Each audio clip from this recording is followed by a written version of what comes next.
Hello मेरे प्यारे बच्चों, क्लास 10th वालों, रेलवे एनटीपीसी की एग्ज़ाम की प्रिपरेशन करने वालों, आज मैं आपको केमिकल रिएक्शंस एंड इक्वेशन का प्यारे बच्चों प्रैक्टिस पेपर कराने वाला हूँ। ठीक है, उस प्रैक्टिस पेपर में बच्चों कुछ क्वेश्चन होंगे जो मल्टीपल चॉइस टाइप होंगे, उनको प्यारे बच्चों आपको देखना है और बहुत इम्पोर्टेंट होंगे। तो आप सभी देखिएगा और देखो वीडियो लास्ट तक देखना बेटा, बहुत इंपॉर्टेंट क्वेश्चन होंगे। अगर आपको सच में वो आपके लिए, आपके हित में, आपके लिए इम्पोर्टेंट लगते हैं तो वीडियो को लाइक कर देना और चैनल को सब्सक्राइब कर देना। ठीक है मेरे प्यारे बच्चों, तो चलता हूँ मैं, शुरू करता हूँ क्वेश्चन। पहला क्वेश्चन है मेरा, अब क्वेश्चन सुनिए ध्यान से बेटा, क्वेश्चन सुनिए, बोर्ड पे यहाँ क्वेश्चन होगा, क्वेश्चन को देखिए भी और सुनिए भी। Electrolysis of water is a decomposition reaction. Okay, electrolysis of water is a decomposition reaction. The mole ratio of hydrogen and oxygen gases liberated during electrolysis of water is. मेरे बच्चों electrolysis of water की बात कर रहा है, तो question हमारा ये है, यहाँ पे है electrolysis of water, मतलब बच्चों मैं H2O को इलेक्ट्रिसिटी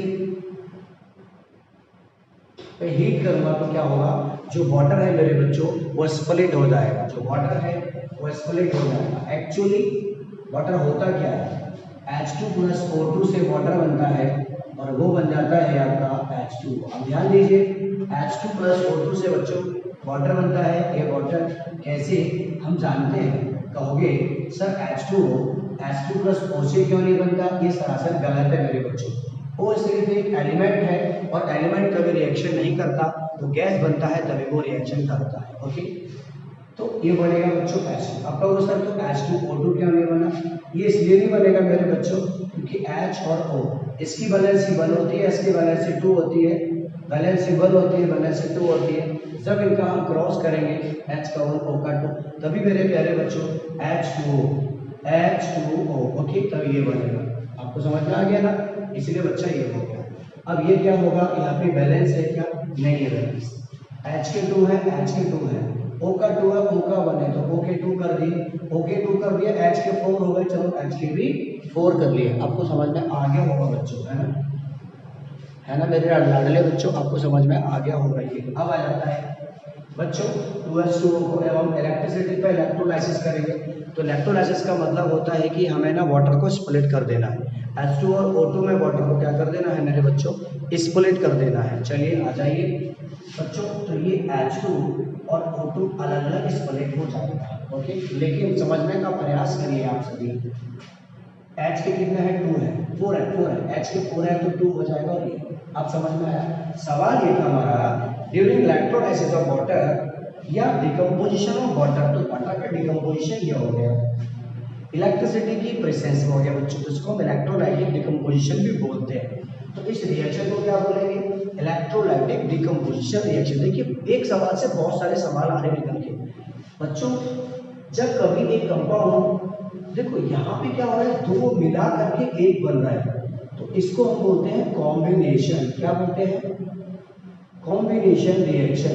और जब कभी एक से दो बन जाए या दो से ज्यादा बन जाए, मतलब टूट जाए, तो मेरे बच्चों उसको बोलते हैं डिकम्पोजिशन रिएक्शन, डिकम्पोजिशन। और वो जो डिकम्पोजिशन होता है, वो डिकम्पोजिशन 3 वे में, जब किसी ऑब्जेक्ट को हम हीट करेंगे, जब किसी सब्सटेंस को हम हीट करेंगे, तब भी मेरे बच्चों वो डिकम्पोज होगा। अब डिकम्पोजिशन होता है तो हीट की प्रेजेंस में होता है।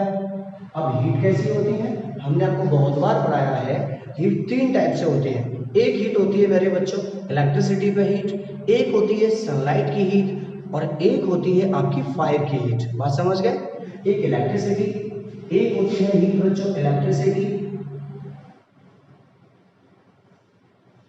एक होती है सनलाइट, और एक जानते हो आप, एक जानते हो कौन सी होती है, आपकी फायर होती है, फायर होती है। अब आप समझिए, जो इलेक्ट्रिसिटी पे हीट कर रहे हैं वो भी डिकम्पोजिशन, जो सनलाइट पे हीट कर रहे हैं वो भी डिकम्पोजिशन, जो फायर पे हीट कर रहे हैं वो भी डिकम्पोजिशन। तो होगा क्या, जो इलेक्ट्रिसिटी की प्रेजेंस में हीट हो रही है और डिकम्पोजिशन हो रही है, उसको बोलेंगे इलेक्ट्रोलाइटिक डिकम्पोजिशन रिएक्शन। ओके, और जब मेरे बच्चों बात सनलाइट की आती है तो इसको हम बोलते हैं फोटोलाइटिक या फोटोकेमिकल डिकम्पोजिशन रिएक्शन। सनलाइट से फोटोसिंथेसिस होती है, तो आप नाम सुनिए और समझिए मेरी बात को, फोटोकेमिकल डिकम्पोजिशन रिएक्शन या फोटोलाइटिक डिकम्पोजिशन रिएक्शन। और जब मेरे बच्चों फायर पे जो आग होती है उस पर हम किसी को गर्म करते हैं और वो दो या दो से ज्यादा में टूट जाता है तो उसको बोलते हैं थर्मल डिकम्पोजिशन। क्या बोलते हैं? Thermal decomposition. अब तो मेरी बात समझ में आ गई होगी ना। तो वाटर को जब हम इलेक्ट्रिसिटी पे हीट कर रहे हैं और वाटर हमारा बच्चों हाइड्रोजन और ऑक्सीजन में स्प्लिट हो रहा है, डिकम्पोज हो रहा है, तो हम यहाँ पे कहेंगे क्या? ये डिकम्पोजिशन रिएक्शन है but in the presence of electricity. मतलब इलेक्ट्रिसिटी की प्रेजेंस में बच्चों ये डिकम्पोज हो रहा है। तो यहाँ हमारा सवाल था हाइड्रोजन और ऑक्सीजन में जब ये स्प्लिट हो रहा है मतलब ये डिकम्पोज हो रहा है तो mole ratio between hydrogen and oxygen gas. सवाल था the mole ratio of hydrogen and oxygen gases liberated during electrolysis of water. Option दे रहा है 1:1, दूसरा ऑप्शन दे रहा है 2:1, तीसरा ऑप्शन दे रहा है 4:1, चौथा ऑप्शन दे रहा है 1:2। मेरे बच्चों आपको समझना है सवाल एकदम से बहुत क्लियर लिखोगे सर, एकदम सारा है। हाइड्रोजन का 2⁴ है मोल रेशियो और ऑक्सीजन का 2 है, तो सवाल तो सर आ रहा है 4:2। आप समझिए ना, यहाँ पे गौर करिए बच्चा, हाइड्रोजन का क्या रहा है 2⁴, तो 4:2 हो जाएगा। यहाँ पर कोई भी 4:2 का ऑप्शन नहीं है, लेकिन क्या करेंगे बच्चों, हम उसे काट देंगे तो 2:1 बचेगा। अतः हमारा ये आंसर सही होगा, ये आंसर हमारा सही होगा। बताओ आपको ये बात समझ में आई बच्चों? आई ना बेटा? तो चैनल को सब्सक्राइब जरूर कर लेना जो भी मेरे बच्चे हैं, और जो मैंने यहाँ पर आपको समझाया है ये भी आप समझ लीजिएगा। डिकम्पोजिशन रिएक्शन, इसको जब हमने इकट्ठा किया एक बनाया तो बन गया कॉम्बिनेशन रिएक्शन, और जब ये कॉम्बिनेशन को किया हुआ जो एक है उसको जब हमने अलग अलग कर दिया तो वो क्या बन गया? Decomposition reaction. आई थिंक आपको मेरे बच्चों ये समझ में आ गया होगा, है ना?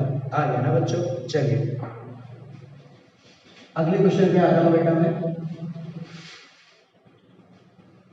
मेरे प्यारों आप ध्यान दो, मैं अभी लाइव आ रहा था लेकिन नेटवर्क प्रॉब्लम की वजह से ये वीडियो में लेक्चर रिकॉर्ड कर रहा हूँ, इसलिए आप इसको पूरा सपोर्ट करें। अभी मैं लाइव आ रहा था, लाइव नहीं आ पाया, लाइव बेटा लेट नाइट आएंगे। चलिए आगे आ जाता है अगला क्वेश्चन बच्चों, और अगला क्वेश्चन क्या है मेरे प्यारे लाडले बच्चों? वो है हमारा question Which of the following gases can be used for, question देखिए आप, Which of the following gases can be used for storage of fresh sample? देखिए सवाल समझिए, storage of fresh sample of an oil for a long time. मेरे बच्चों बात कह रहा है ऑयल के फ्रेश सैंपल को ज्यादा लंबे टाइम के लिए हमें किसमें स्टोर करना पड़ेगा? Which of the following gases, कौन सी गैस होती है use for storage of fresh sample of an oil for a long time? बच्चों ध्यान दीजिए आप क्वेश्चन पे, यहाँ पे कौन सी गैसेस हैं जिनमें हम रख करके लंबे समय तक उसको स्टोर कर सकते हैं? फ्रेश सैंपल, ऑयल का फ्रेश सैंपल हम रख सकते हैं किस गैस के साथ? पहला ऑप्शन दे रहा है यहाँ पे बच्चों, ऑप्शन आपके सामने है। पहला ऑप्शन है कार्बन डाइऑक्साइड ऑक्सीजन, पहला ऑप्शन है carbon dioxide gas and oxygen gas, दूसरा ऑप्शन है नाइट्रोजन ऑक्सीजन गैस, तीसरा ऑप्शन है कार्बन डाइऑक्साइड और हीलियम, कार्बन डाइऑक्साइड और हीलियम, और चौथा ऑप्शन है मेरे बच्चा, चौथा ऑप्शन है हीलियम एंड नाइट्रोजन। बच्चों इसको लॉक कर दिया जाए, आप समझ लीजिए बात को, हीलियम और नाइट्रोजन। देखिए जरा समझिए मेरी बात को, जब भी जो पैकेज होते हैं, सॉरी जो पैकिंग होती है मेरे बच्चों, जो खाने पीने का सामान भी होता है ना, जो ऑयली फूड होता है, खासकर ऑयली फूड, उसको हम जैसे हम क्रैक्स होते हैं, जैसे बच्चों जो खाने पीने के कुरकुरे होते हैं, टकाटक होते हैं, टेढ़ाई पर मेरा है, टेढ़ाई पर तेरा है, और जो भी होते हैं बच्चों मेरे, उसके अंदर कौन सी गैस होती है? आप समझ लीजिए हीलियम और नाइट्रोजन गैस होती है। देखो वो फूला फूला सा लगता है एकदम से, आप उसको ऐसे फोड़ देंगे तो गैस उसकी निकल जाएगी, तो उसको लॉन्ग टाइम के लिए वो क्या रेंजिड ना हो, जो फूड होता है वो क्या हो जाता है मेरे बच्चों, रैंसिड हो जाता है, उसका टेस्ट बदल जाता है, उसकी स्मेल बदल जाती है, उसमें गंदी स्मेल आने लगती है, उसका टेस्ट खराब हो जाता है। तो उनसे बचाने के लिए उसके अंदर लॉन्ग टाइम के लिए स्टोर करके कौन सी गैस, किस गैस में रखा जाता है, तो जवाब देंगे उसका हीलियम और नाइट्रोजन गैस। आप ध्यान रखना, मेरी बात आपको समझ में आ रही है ना, तो लाइक जरूर ठोक देना, आपको समझ में आ रहा है तो करना, अदरवाइज चलो अगले क्वेश्चन की ओर चलते हैं। चलो बच्चों ठीक है, आ जाओ मेरे लाडले बच्चों अगले क्वेश्चन पे। चलो आ जाओ बेटा, अगला क्वेश्चन है हमारा, अगला क्वेश्चन भी देख लो आप। अगला क्वेश्चन है which one of the following process involving chemical reactions, which of the following process chemical reaction. मेरे बच्चों इनमें से कौन सी रिएक्शन ऐसी है, जो इन्वॉल्व कर रही है केमिकल रिएक्शन, मतलब केमिकल प्रोसेस, मतलब chemical change. Okay, there are two types of change, physical change and chemical change. बात समझना और ध्यान से समझना बेटा।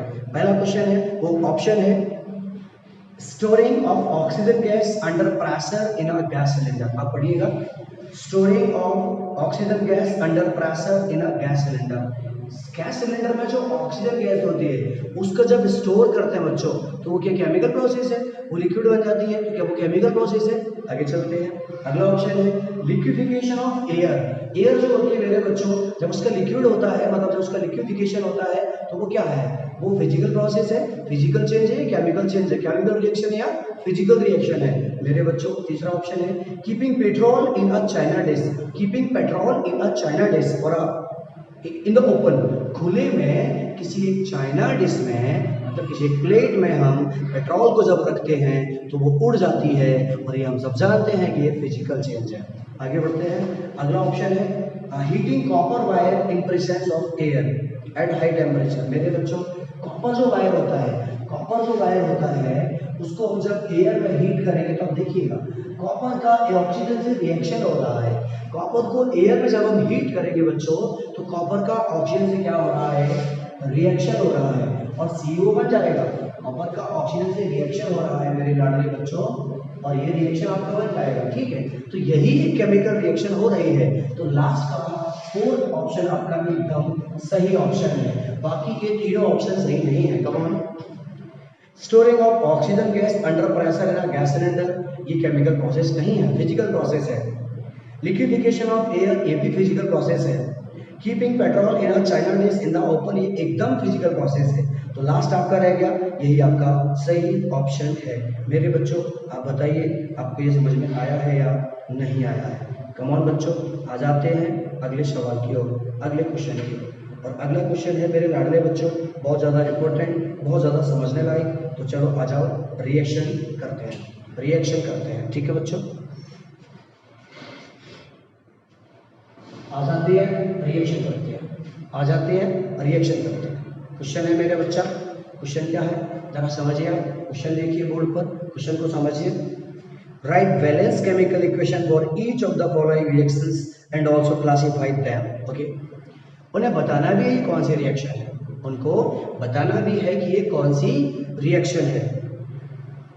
Lead acetate solution in treated with dilute hydrochloric acid. सवाल पढ़िए, lead acetate solution is treated with dilute hydrochloric acid to form lead chloride and acetic acid solution. Okay, अब समझिए, lead acetate solution मेरे बच्चों, lead acetate सवाल आता है, lead acetate solution treated with dilute hydrochloric acid. Okay, treated with dilute hydrochloric acid. Okay, to form, question कह रहा है टू फॉर्म लेड क्लोराइड मेरे बच्चों, lead chloride plus what and acetic acid solution. Okay बच्चों, acetic acid, okay एक देना acetic acid, ये मेरे बच्चों कुछ कट तो नहीं का, ठीक है।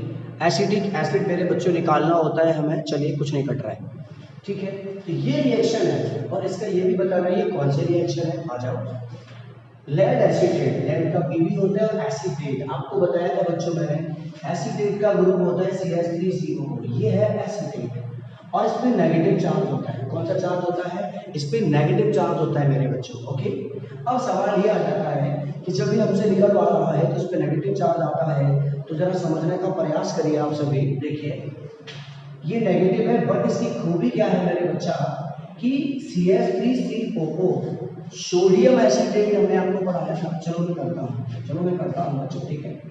लेड का सिंबल Pb होता है और इसका सिंबल CH3COO होता है। इस पे नेगेटिव होता है, इस पे पॉजिटिव होता है। इसकी वैलेंसी 2 होती है, इसकी वैलेंसी 1 होती है। ध्यान रखना बच्चों, क्रॉस मल्टीप्लाई होता है और इसका Pb CH3COO बन जाता है। लेकिन मेरे बच्चों कभी भी खासकर एसीटेट ग्रुप के साथ नेगेटिव साइन वाला ये जो है वो आगे आता है, हमेशा ध्यान रखना।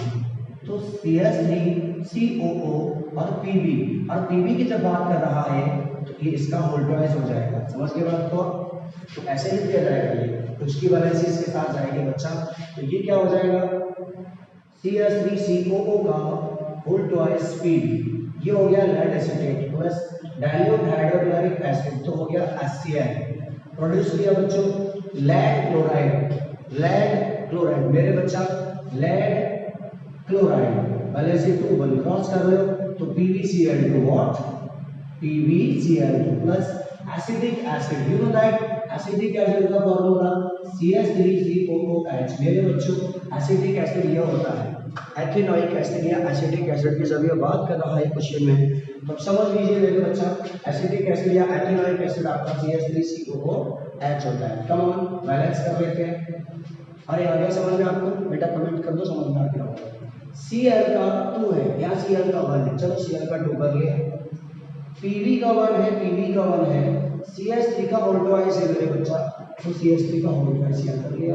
ओके, H का 2 है, अब ये बैलेंस है। बताओ एकदम समझ में आया आपको बच्चों? ये एकदम क्लियर हुआ ना बच्चों आपको? ये चलते हैं आगे क्वेश्चन की ओर, चलते हैं मेरे बच्चों अगले क्वेश्चन की ओर। अगला क्वेश्चन क्या है? अगला रिएक्शन क्या है? Come on, A piece of sodium metal is added to absolute ethanol। मेरे बच्चों हाँ एक और चीज, ये कौन सी रिएक्शन है? ये कह रहा है क्वेश्चन में identify which type of reaction following reactions and also classify them। बच्चों ये कौन सी रिएक्शन है ये भी अपन को बताना है। यहाँ से बेटा एक इसके साथ आ गया, एक इसके साथ आ गया, तो ये कौन सी रिएक्शन है? ये डबल डिस्प्लेसमेंट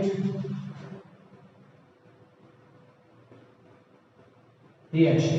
आगे बढ़ता हूं अगले पे, सोडियम का piece of sodium metal is added to absolute ethanol. उसे देखिए एब्सोल्यूट एथेनॉल मेरे बच्चों ऐड कर रहा है एब्सोल्यूट एथेनॉल पे, तो एथेनॉल क्या होता है? CH2C2H5OH। इससे जब ये ऐड कर रहा है तो निकल क्या रहा है बच्चों? To form sodium etho oxide and hydrogen gas, sodium etho oxide and hydrogen gas। ये लैबोरेटरी बच्चा एक बात पे गौर करिए, जब ये इससे रिएक्शन कर रहा है तो सोडियम एथो ऑक्साइड निकलेगा मेरे बच्चों, एकदम सही। आप समझ लो ये पॉजिटिव है और ये यहाँ पे नेगेटिव है। होता क्या है, इसका पॉजिटिव इसके नेगेटिव से रिएक्शन करेगा मेरे बच्चों। Na पॉजिटिव है, OH नेगेटिव है, रिएक्शन कर लो जरा तो NaOH हो जाएगा। लेकिन आप एक बात पे और गौर करिए, वो बोल रहा है क्वेश्चन में हमसे सोडियम एथो ऑक्साइड, तो क्या होगा बच्चों? अब एथो ऑक्साइड के लिए एथो ऑक्साइड क्या होता है? तो C2H5O। ओके, अब C2H5O की जब बच्चों बात आएगी यहाँ पर, तो ये जो बन रहा है मेरे लाडले बच्चों वो क्या बन रहा है? एथो ऑक्साइड ये हो गया, सोडियम है तो सोडियम यहाँ पे आएगा, तो हो जाएगा C2H5ONa। ठीक है, C2H5ONa मेरे लाडले बच्चों।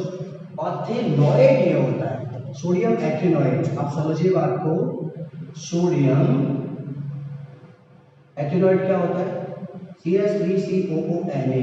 ये सोडियम एथेनॉइड होता है। और C2H5ONA ये सोडियम एथो ऑक्साइड होता है, ये सोडियम एथो ऑक्साइड होता है।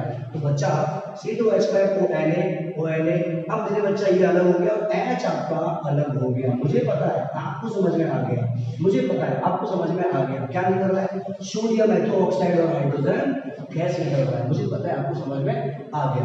अब देखो एक एलिमेंट है, एक सब्सटेंस है, इससे रिएक्शन कर रहा है तो ये सिंगल डिस्प्लेसमेंट रिएक्शन हो गई। दो नहीं कर रहे कि H इससे कर ले और P भी इससे कर ले, मतलब H इससे कर ले Cl इससे कर ले, तो दो बार डिस्प्लेस किया जा रहा है, बट यहाँ पे एक बार डिस्प्लेस किया जा रहा है, तो इसको बोलेंगे सिंगल डिस्प्लेसमेंट रिएक्शन या only reaction, only displacement reaction. मेरे बच्चों आपको ये समझ में आ गया होगा, मुझे पता है। अगले क्वेश्चन की ओर चल रहा हूं, चलो अगला देख लो, चलो अगला देख लो। और अगला क्या है बच्चों? अगला है मेरे बच्चों आपका ये, जिसमें क्या आ रहा है, चलो तीसरा में कर देता हूं मैं। तीसरे में क्या है? आयरन थर्ड ऑक्साइड और heating with carbon monoxide gas. मेरे बच्चों आयरन थर्ड ऑक्साइड, सवाल समझो, आयरन थर्ड ऑक्साइड ये क्या होता है? Heating with carbon monoxide, heating with iron third oxide, heating with carbon monoxide gas reacts to form solid iron and liberates carbon dioxide gas. बात समझिए बच्चों, solid iron and carbon dioxide gas. मेरे बच्चा solid iron plus carbon dioxide gas, मेरे बच्चा ये निकल रहा है, कोई समस्या नहीं है। आयरन थर्ड ऑक्साइड क्या होता है मेरे बच्चा? Fe2O3, Fe2O3 plus carbon monoxide. अब आयरन सॉलिड निकल रहा है तो एकदम आप समझ लीजिए आयरन सिर्फ और सिर्फ आयरन S लिखा जाएगा, प्लस आपको ये पता है CO2 गैस जब लाइब्रेट होती है तो साइन ये बन जाता है। बात आप समझ गए होंगे, बात आप समझ गए होंगे, है ना बच्चों? आ जाओ बैलेंस कर लेते हैं। Fe का 2 है, Fe का 2 है, चलो Fe का 2 कर लेते हैं। ओके, O का 3 है, मेरे बच्चा O का 3 कर दो यहाँ पे। जब O का 3 करेंगे तो 3 2 का कितना हो गया? O का 6 हो गया। और जब O का 6 हो जाएगा मेरे बच्चा तो 2 का आप यहाँ कर लो। आप समझ गए बात को? अब देखो O का 2 है, O का 2 है बच्चों, हाँ मेरे बच्चों, तो इसको हम बैलेंस कर रहे हैं। Fe2O3 आप यहाँ लौटाओ, Fe2 हो गया, Fe2 हो गया, O3 2 3 जा 6, 2 3 जा 6, यहाँ पे देखो O2 O2 O2, ओके देखो, लेकिन यहाँ पे C3 है तो एकदम से C3 कर दो, O3 और 2 3 जा 6 9, O3 और O3, अरे भाई 6 हो रहा है, 3 2 जा 6 हो रहा है, और O3 और O3 यहाँ भी 6 हो रहा है। Fe2 अरे एकदम बैलेंस हो गई, देख लो एकदम बैलेंस हो गई। आ जाओ एक और रिएक्शन कर लेते हैं, बड़ी सुंदर सी, बड़ी अच्छी सी। आ जाओ करते हैं। Hydrogen sulphide gas react with oxygen gas. हाँ ये रिएक्शन कौन सी है? ये रिएक्शन कौन सी? मेरे बच्चों जब इसमें इस तरह की कंडीशन होती है, ऑक्साइड है और ऑक्साइड हटके जा रहा है, तो आप समझ लीजिए इसमें रेडॉक्स रिएक्शन होगी। रेडॉक्स रिएक्शन, ऑक्साइड भी है, गेन भी हो रहा है, लॉस भी हो रहा है, गेन भी हो रहा है, लॉस भी हो रहा है, रेडॉक्स रिएक्शन होती है, gain of oxygen, loss of hydrogen, redox reaction होती है। ओके आ जाओ hydrogen sulphide gas react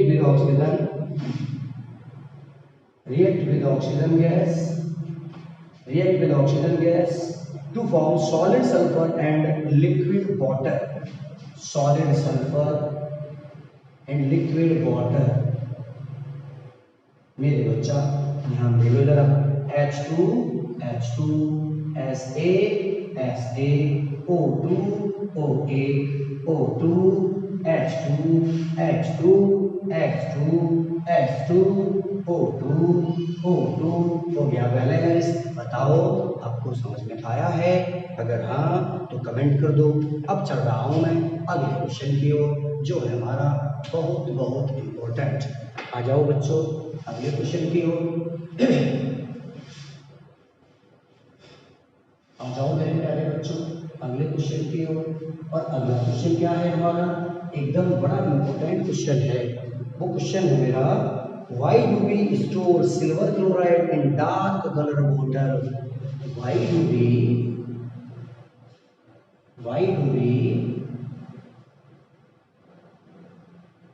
silver chloride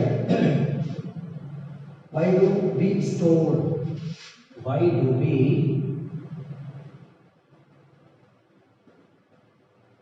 store silver chloride in dark colored bottles? dark